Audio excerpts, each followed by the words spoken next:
Behind பக்தி நேயர்களுக்கு வணக்கம். நான் உங்கள் கண்மணி. இன்றைய நிகழ்ச்சியில் நம்முடன் இணைந்திருப்பவர் குருஜி டாக்டர் வீனஸ் பாலாஜி அவர்கள். வணக்கம் சார். வணக்கம்மா சார், எப்படி இருக்கீங்க? நல்லா இருக்குமா, நீங்கள் நல்லா இருக்கீங்களா? நல்லா இருக்கேன் சார். சார், வருஷம் புது வருடம் ஆரம்பிக்கும் போது கண்டிப்பாக எல்லாருமே ராசி பலன் அப்படின்ற ஒரு விஷயம் பார்ப்பாங்க.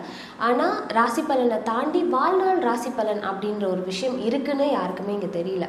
அப்படின்னா என்ன, அது எதை குறிக்குது? இல்லை, வாழ்நாள் ராசி பலன் அப்படின்னு சொல்லும்போது உங்களுக்கு இயற்கையாகவே சில ஸ்ட்ரென்த்ஸ் இருக்குது, சில வீக்னஸ் இருக்குது. ஒவ்வொரு ராசிக்குமே பார்த்திங்கன்னா சில விஷயங்கள் செய்யலாம், சில விஷயங்கள் செய்யக்கூடாது, யாரால் பிரச்சனைகள் வரும், ஜென்ரலாகவே இருக்குது. இப்போ நம்ம அதை வருஷ பலனாக சொல்லும்போது கோச்சாரத்தில் கிரக நகர்வுக்கு தகுந்த மாதிரி சில பிரச்சனைகள் வரும், சில பிரச்சனைகள் சால்வ் ஆகும், அதை தான் சொல்கிறோம். அதனால் வாழ்நாள் சம்மந்தப்பட்ட விஷயங்கள்னு சொல்லும்போது பார்த்திங்கன்னா ஒரு ராசி அன்பர்களுக்கு இவங்க குழந்தை செட் ஆகும், மனைவி அந்யோன்யமாக இருப்பாங்க, தொழில் நல்லாயிருக்கும், வேலைக்கு போகிறது நல்லது, அந்த மாதிரி சில வாழ்நாள் சம்மந்தப்பட்ட விஷயங்கள் இருக்குது. நம்ம ராசிக்கு சொல்லும்போது என்னென்னா கொஞ்சம் லிமிட்டடாக இருக்கும். அதே நீங்கள் ஒரு ஜாதகத்தை பார்க்கும்போது எந்தெந்த காலகட்டத்தில் எதெல்லாம் செய்யலாம். இப்போ திருமணம் எல்லா காலகட்டத்திலும் நடக்க மாட்டேங்குது. அதே போல் குழந்தை பேர் சொல்லக்கூடிய விஷயங்கள் சில காலகட்டங்களில் நடக்குது. அதுமாதிரி சில பேருக்கு வேலை இருந்தும் கூட தொழில் செய்யறதுக்கான சூழ்நிலைகள் நம்ம ஜாதகத்தை முழுசாக பார்க்கும்போது இருக்குது. சில பேருக்கு பார்த்திங்கன்னா தொழிலே பண்ணக்கூடாது, வேலைக்கு போகணுன்ற சில விஷயங்கள் சொல்ல வேண்டிய சூழ்நிலை இருக்குது. ஆனால் ராசியை வச்சு சொல்லும்போது பார்த்திங்கன்னா சில லிமிட்டேஷன்ஸ் இருக்கும், அவ்வளோதான் தவிர. ஆனால் என்ன செய்யலாம், என்ன செய்யக்கூடாது, யாருனால சில பிரச்சனைகள் வரும், நம்ம யாருக்கிட்ட கவனமாக இருக்கணும், எதெல்லாம் நம்மளுக்கு பாசிட்டிவ்ஸு, எதெல்லாம் நெகட்டிவ்ஸு அப்படின்னு நம்மளால் கண்டிப்பாக சொல்ல முடியும். அது நீங்கள் உங்கள் இப்போ பிஹைண்ட் பக்தி நேயர்களுக்கு ஒரு மிகப்பெரிய யூஸ்ஃபுல்லாக இருக்கக்கூடிய ஒரு முக்கியமான விஷயமா இருக்கும். ஏன்னா எல்லாருக்குமே என்னென்னா நம்ம எதை செய்யக்கூடாதோ அதான் செஞ்சிட்ருக்கோம்.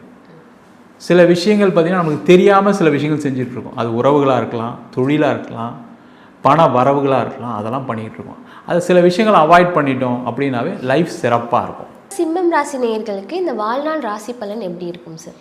சிம்ம ராசி அன்பர்கள் அப்படின்னாவே ஒரு நிர்வாகத்திறன் கொண்டவர்கள் இந்த சிம்ம ராசி அன்பர்கள். வாழ்க்கையில் எப்படி ஒருத்தர்கிட்ட வேலை வாங்கணும், எப்படி ஒரு வேலையை கம்ப்ளீட் பண்ணணும், அந்த டைம் கீப்பப் பண்ணுறதுல நம்பர் 1 இருப்பாங்க. ஏன்னா அவங்களுடைய எண்ணங்கள் எப்படி இருக்குன்னா, நம்மளால் 4 பேருக்கு உபயோகமாக இருக்கணும், எந்த காரணத்து கொண்டும் நம்மளால் இன்னொருத்தருக்கு நஷ்டம் வரக்கூடாது அப்படின்னு நினைக்கக்கூடியவர்கள் இந்த சிம்ம ராசி அன்பர்கள். ரெண்டாவது, இவங்க நல்லா நெகோஷியேட் பண்ணுவாங்க, மற்றவங்ககிட்ட நல்லா பழகுவாங்க. அந்த பழகும்போது எப்படி இருக்கும் அப்படின்னா, இவங்க கீழே வேலை பார்க்குறாங்கன்னா மிரட்டி உரட்டி வேலை வாங்குவாங்க. இவங்களுக்கு மேலே இருக்கவங்க கிட்டேருந்து ஒரு வேலை வாங்கணுன்னா நல்லா சிரித்து பேசி அழகாக இவங்களை கவர்ற மாதிரி ஏற்படுத்தி இவங்க பேச்சு திறனில் அவங்கள வசியப்படுத்தி ஒரு வேலையை வாங்கி முடிக்கக்கூடியவர்கள் இந்த சிம்ம ராசி என்பவர்கள். எங்கேயுமே பார்த்திங்கன்னா ஒரு மேனேஜர் லெவலில், ஒரு முக்கியமான பொறுப்பில், ஒரு முக்கியமான முடிவு எடுக்கக்கூடிய இடத்துல இருக்கக்கூடியவர்கள் இந்த சிம்ம ராசி என்பவர்கள். இவங்களுக்கு பெரிய ப்ளஸ்ஸே என்னென்னா இவங்களுடைய நிர்வாக திறமை. இவங்கள ஒரு இடத்துல நீங்கள் போட்டுட்டீங்க, சிம்ம ராசியாக இருக்காங்க, அவங்கள ஒரு மேனேஜராக போட்டிங்கன்னா அவங்க எல்லாத்தையும் பார்த்துப்பாங்க. அவங்கக்கிட்ட ஒரு டாஸ்க்கை கொடுத்துட்டீங்க அப்படின்னா அட் தி மோஸ்ட் நேரம் காலம் பார்க்காம உழைச்சி அதை முடிக்கிற வரைக்கும் அவங்களுக்கு ஒரு நிம்மதியான சூழ்நிலை இருக்காது. அதை முடித்து கொடுத்ததுக்கப்புறம் தான் அப்பாட நான் கரெக்டாக முடித்து கொடுத்துட்டேன் அப்படின்னு மன நிம்மதி ஏற்பட்டதுக்கப்புறம் தான் அந்த வேலையை முடிஞ்சிச்சுன்னு சொல்லுவாங்க. அதுக்கு முன்னாடி எதையும் சொல்ல மாட்டாங்க. முக்கியமாக என்னென்னா இவங்ககிட்ட கருணை அதிகமாக இருக்கும், கண்ணியம் இருக்கும். இந்த சிம்ம ராசிக்கும் மேஷ ராசிக்கும் ஒரு வித்தியாசம் என்னென்னா, மேஷ ராசிக்காரங்க ரஃப்பாக ஹேண்டில் பண்ணி ஒரு ஒர்க்கை பண்ணுவாங்க. சிம்ம ராசி என்பவர்கள்கிட்ட நீங்கள் ஒரு ஒர்க்கை செய்கிறீங்க, அவங்க கீழே ஒர்க் பண்ணுறீங்கன்னா என்ன பண்ணுவாங்கன்னா, எனக்கு இந்த வேலை செய்கிறது கஷ்டமாக இருக்குது அப்படின்னா என்ன பிரச்சனை அதில் சொல்லுங்கள், அந்த பிரச்சனையை சார்ட் அவுட் பண்ணி பண்ணுவோம் அப்படின்னு அவங்களுக்கு டைம் கொடுத்து அவங்கள ரிலாக்ஸ் பண்ண வச்சு வேலையை வாங்கக்கூடியவர்கள் இந்த சிம்ம ராசி என்பவர்கள்.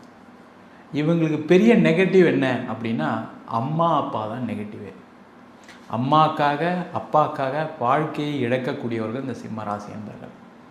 அம்மானா உயிராக இருப்பாங்க, அப்பானா உயிராக இருப்பாங்க. அவங்களுக்கு ஏதாவது ஒன்று அப்படின்னா துடிக்கக்கூடியவர்கள் இந்த சிம்மராசி என்பவர்கள். நிறைய பேர் வாழ்க்கையில் சில விஷயங்களை அடையாமல் இருக்கிறதுக்கு காரணம் தாய் தந்தையராக தான் இருக்காங்க. ஏன்னா வயசானவங்களாக இருப்பாங்க.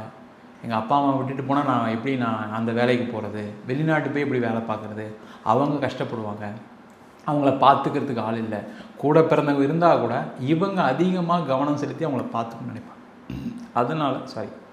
அதனால் இவங்களுக்கு எப்போவுமே அம்மா அப்பாவால் ஒரு இடைஞ்சல்கள் வரும். நாங்கள் சிம்மராசி ஜாதகம் பார்க்கும்போது என்ன பண்ணுவோம்னா, அம்மா அப்பாவை பற்றி யோசிக்காதீங்க, உங்கள் வேலையை பாருங்கள், உங்களுக்கு வெளியூரில் வேலை கிடச்சுன்னா வெளியூர் போங்க, வெளிநாட்டில் வேலை கிடச்சுன்னா வெளிநாடு போங்க. இல்லை சார் நான் எப்படி சார் அம்மாவை விட்டுட்டு போகிறது, அம்மாவை பற்றி கவலைப்படாதீங்க, நீங்கள் நல்லா இருந்தால் தான் அம்மா அப்பாவை பார்த்துக்க முடியும். நீங்களே நல்லா இல்லாமல் எப்படி அம்மா அப்பாவை பார்த்துப்பீங்க? நல்லா சம்பாதிக்கணும், நல்ல வேலையில் இருக்கணும், நல்ல பதவியில் இருக்கணும், அந்த மாதிரி யோசிங்க. உங்கள் அம்மா அப்பாவும் அதுதான் விரும்புவாங்க. நீங்கள் தேவையில்லாமல் யோசிச்சுட்டு நீங்கள் இருந்து கஷ்டப்படாதீங்க, அவங்களையும் கஷ்டப்படுத்தாதீங்க அப்படின்னு சொல்லும்போது அவங்களே யோசித்து நிறைய சிம்மராசி என்பர்கள் எம்பக்கிட்ட ஜாதகம் பார்த்ததுக்கப்புறம், சார் நீங்கள் சொன்னது கரெக்டு, அம்மாக்கிட்டையும் பேசினேன், எனக்கு வெளியூரில் வேலை கிடைச்சி நான் போகிறேன் அப்படின்னு சொல்லி நிறைய பேர் ரிப்ளை பண்ணி ஃபோன் பண்ணி அம்மாவும் நல்லா இருக்காங்க, நானும் நல்லா இருக்கேன், அப்பாவுக்கு நிறைய உதவிகளை செஞ்சேன் அப்படின்னு சொல்லக்கூடியவர்கள் இந்த சிம்மராசி என்பர்கள். இந்த சிம்மராசி நேயர்களுக்கு இந்த வாழ்நாள் கடவுள் வழிபாடுன்றது எந்த கடவுள்? இந்த சிம்ம ராசி அன்பர்களுக்கு வாழ்நாள் வழிபாடுன்னு சொல்லும்போது பார்த்திங்கன்னா, முக்கியமான வழிபாடு அம்மன் வழிபாடு பண்ணுறது நல்லது, மகாலட்சுமி வழிபாடு பண்ணுறது நல்லது. அதேமாதிரி முக்கியமாக சார் நான் இந்த தெய்வத்தை கும்பிட்டா நல்லது நடக்குமா அப்படின்னு கேட்டால், காமாட்சி மகாலட்சுமி வழிபாடு பண்ணுறது ரொம்ப நல்லது. அதை முக்கியமாக எந்த நாளில் பண்ணோம் அப்படின்னா, வெள்ளிக்கிழமையில் வழிபாடு பண்ணுறது நல்லது. ஒரு அம்பாள் கோயிலுக்கு போகிறாங்க, சிவன் கோயிலுக்கு அம்பாளை போய் வணங்க போகிறாங்க, பெருமாள் கோயிலில் இருக்கக்கூடிய தாயாரை வணங்க போகிறாங்க அப்படின்னா, ஏதோ ஒரு பூ கையில் வாங்கிட்டு போய் ஒரு மாலையாவோ இல்லை பூவாவோ அதை சாத்தி வழிபாடு பண்ணாங்க அப்படின்னா, இவங்க வாழ்க்கையில் எந்த பிரச்சனையும் இல்லாமல் சிறப்பாக இருக்கக்கூடிய அமைப்பை அந்த வழிபாடு கண்டிப்பாக கொடுக்கும்.